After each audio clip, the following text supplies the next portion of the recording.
ඔන්න අපි අද කියන්න යන්නේ ලෝකේ විශාලම පුරාවිද්‍යා කෞතුකාගාරය ගැන. මේ කෞතුකාගාරය පසුගිය සතියේ තමයි විවෘත කළේ. ඊජිප්තුවේ ගීසා නගරයේ ඉදිකරපු මේ කෞතුකාගාරය ග්‍රෑන්ඩ් ඊජිප්ටියන් මියුසියම් නැතිනම් ජෙම් කියලා තමයි හඳුන්වන්නේ. මේ කෞතුකාගාරය ලෝකේ ලොකුම කෞතුකාගාරය නෙවෙයි, ලෝකේ ලොකුම පුරාවිද්‍යා කෞතුකාගාරය පමණයි. මේකේ මුළු භූමි ප්‍රමාණය වර්ග මීටර් 4,80,000ක්. එතකොට ප්‍රදර්ශන භූමි ප්‍රමාණය වර්ග මීටර් 93,000යි. මේ ගොඩනැගිල්ල මීටර් 800ක් දිගයි. මීටර් 400ක් පළලයි. ගොඩනැගිල්ලේ උස මීටර් 45ක්. මේ කෞතුකාගාරය ඉදි කරන්න කලින් ලෝකේ ලොකුම පුරාවිද්‍යා කෞතුකාගාරය උනේ ඊජිප්තුවේ කයිරෝ නගරයේ 1902 දී ආරම්භ කරපු ද ඊජිප්ටියන් මියුසියම් එක. ඉතින් මේ පරණ කෞතුකාගාරයේ තිබුණු වටිනා පුරාවස්තු කොටසක් මේ ජෙම් කෞතුකාගාරයට ගෙනත් තියෙනවා. මේ ජෙම් කෞතුකාගාරය ඉදිකිරීම ආරම්භ කළේ 2002 අවුරුද්දේ. 2004 තමයි ඉදිකිරීම අවසන් කළේ. ඒත් කොවිඩ් වසංගතයත් එක්ක ඇති වුණ ආර්ථික පසුබෑම නිසා 2025 වනතුරු මේක විවෘත කිරීම කල් ගිහින් තිබුණා. මේ ව්‍යාපෘතියේ සම්පූර්ණ වියදම ඩොලර් බිලියනයකට වැඩි. මේ නව කෞතුකාගාරයට ඉතාම පරිස්සමෙන් කෞතුක වස්තු ප්‍රවාහනය කරන්න අවශ්‍ය වීමත් ජාත්‍යන්තර මට්ටමේ විවෘත කිරීමේ උත්සවයක් අවශ්‍ය වීමත් නිසා මේ විවෘත කිරීම මේ විදිහට කල් ගිහින් තියෙනවා. මේ ජෙම් කෞතුකාගාරයේ ප්‍රධාන නිර්මාණ ශිල්පී ආයතනය වෙන්නේ අයර්ලන්තයේ හෙනිගන් පෙන් ආකිටෙක්චර් කියන සමාගම. ඒ සඳහා උපකරණ ලබා දීලා තියෙන්නේ ජපානයේ ජපාන් ඉන්ටර්නැෂනල් කෝපරේෂන් ඒජන්සි කියන සමාගම. මේ ව්‍යාපෘතියට ජපානයේ ඩොලර් මිලියන 750ක විතර ණයකුත් දීලා තියෙනවා.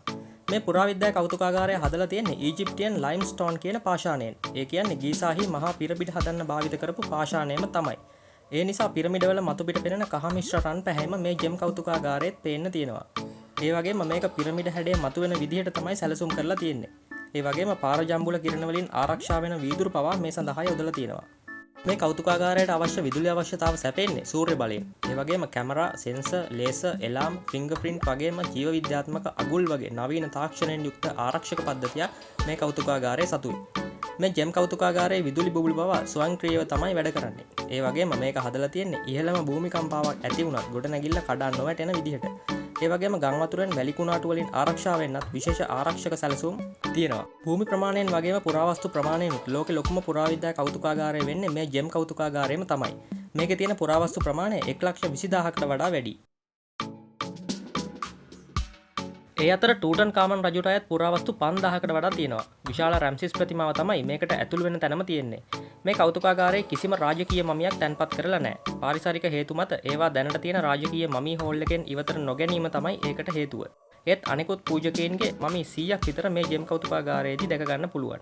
මේ කෞතුකාගාරයේ ප්‍රධාන කොටස් 3කට බෙදලා තියෙන්නේ. ටූටන් කාමන් රජුගේ පුරාවස්තු 5,000ක් එක කොටසක වෙන් කරලා. දෙවෙනි කොටසේ තියෙන්නේ පුරාණම යුග 3කට අයිති පුරාවස්තු.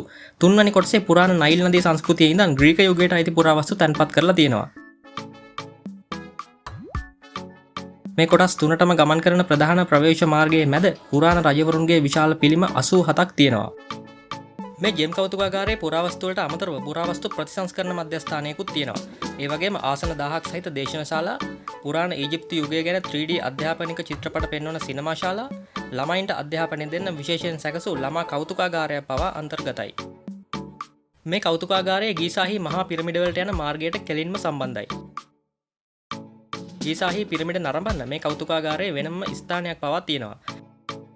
ඊට අමතරව ආපනශාලා, කැෆේ, පුරාවස්තු ආකෘති අලෙවි කරන වෙළඳසල්, වාහන 2000ක් එකවර ගාල් කරන්න පුළුවන් කාර් පාක් එකක්, සංචාරකයන්ට විවේක ගැනීමට කාමර, යාඥා කිරීමට ස්ථාන, තොරතුරු මධ්‍යස්ථාන පවා තියෙනවා.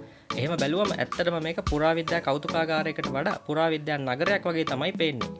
එහෙනම් තවත් දවසක හරියටම මේ වෙලාවට හමු වෙමු. රැඳී ඉන්න අපිත් එක්කම මේ ලෝකෙ ලොකුම දේ හොයන මෙගා ලිස්ට්.